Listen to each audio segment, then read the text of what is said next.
And although people won't admit it,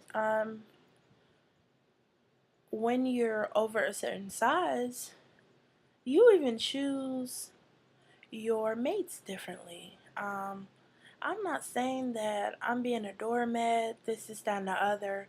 I'm saying I avoid a lot of confrontation unless I just necessarily have to go there because I know my limitations and I also know um, my abilities. So it's like, why even get that worked up? Why even go there? Why even have to hurt somebody real seriously if it's not necessary? But it also dictates, let me tell you something.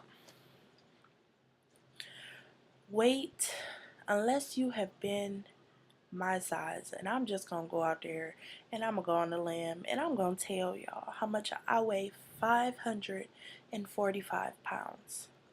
Now, a lot of people, well, I won't say that. People, when I say that, they go, no, I don't know why.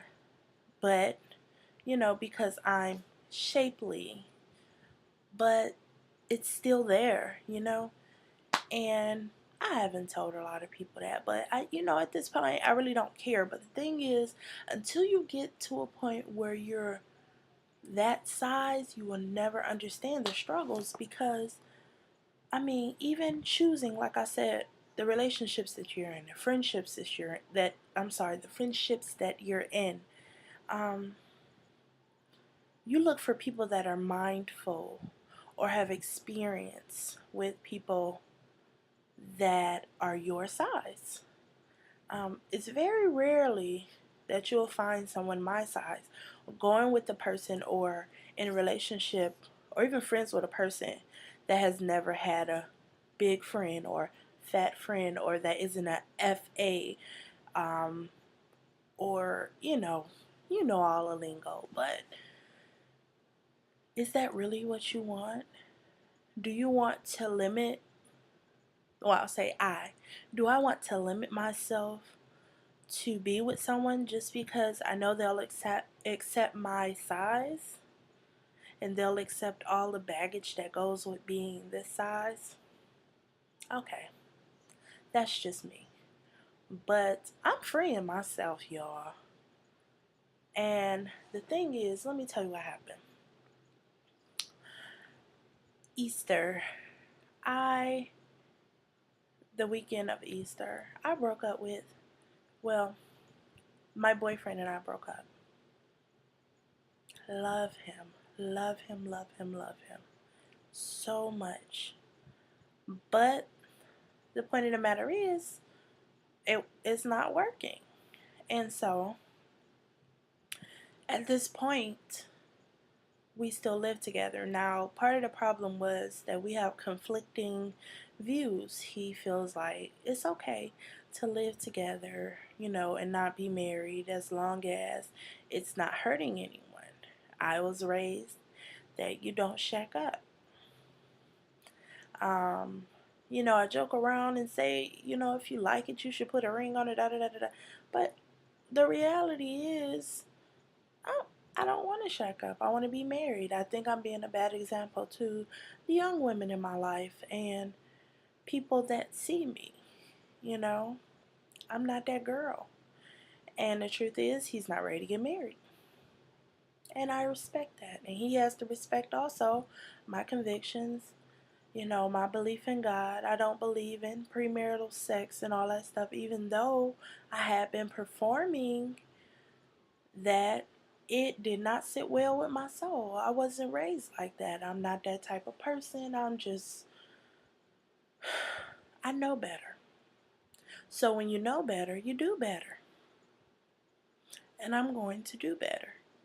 At this point, we still live together, but we're like roommates. Nobody really knows that we've broken up. Like I said, I moved all the way from Ohio to be with this person. But, that comes back to, did I choose him because of who he is? Or did I choose him because he accepted me and then later came to know him as the wonderful person he is? You know? So as I go through this journey, I'm making some major changes. I'm going to do some things that I've always dreamed of, that I need to do, including forgiving people that I before would not forgive for some of the things they did to me. And yes, they were wrong in some of the things they did to me. And some people that I'm not, that I haven't forgiven, it's because I'm stubborn, you know? It's about introspection also. And I never got my driver's license. Uh, I've always been very spoiled and got driven around and, different stuff like that. So here I am, 33 years old, and I never got my license. I have driven, I've had cars, never got my license. I'm going to get my driver's license. Um, what else? I'm moving. Right now, it's a decision that I have to make. Am I going to go back to Ohio and stay with my parents until I can get a better place? Or I'm going to stay here and move into my own place, keep my job, and oh God, I love my church family here. That's a really hard decision.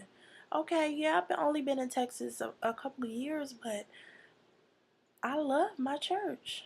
I love um, a lot of the people that are here. Like I said, my ex-boyfriend, he and I are very close. Me and his daughter, oh, that's my baby. You know, am I gonna move into an apartment and just have my little girly pad, or um, am I gonna move back home and where it's easier? Less rent. Yes, back to snow, but at the same time, I could still have my surgery and only be like 15 minutes away from the hospital. Here, it's about a 2-hour drive to get back and forth to the appointments every month. And it's a struggle. I mean, I don't know if you know, but Texas is the worst state for medical. Um, so it's a real challenge. It's a real decision to make. I'm really praying about it. And on top of that, I have to get some balance in my life. While I'm going through this transition with trying to have the surgery, no matter how long it takes me, I'm not going to be in a relationship with anyone because I want to be able to focus on what I need to do to get right. I'm going to work on me. I know you hear people say it all the time, but I am going to work on me. And see, this is crazy. I'm already at 8 minutes. So stay tuned.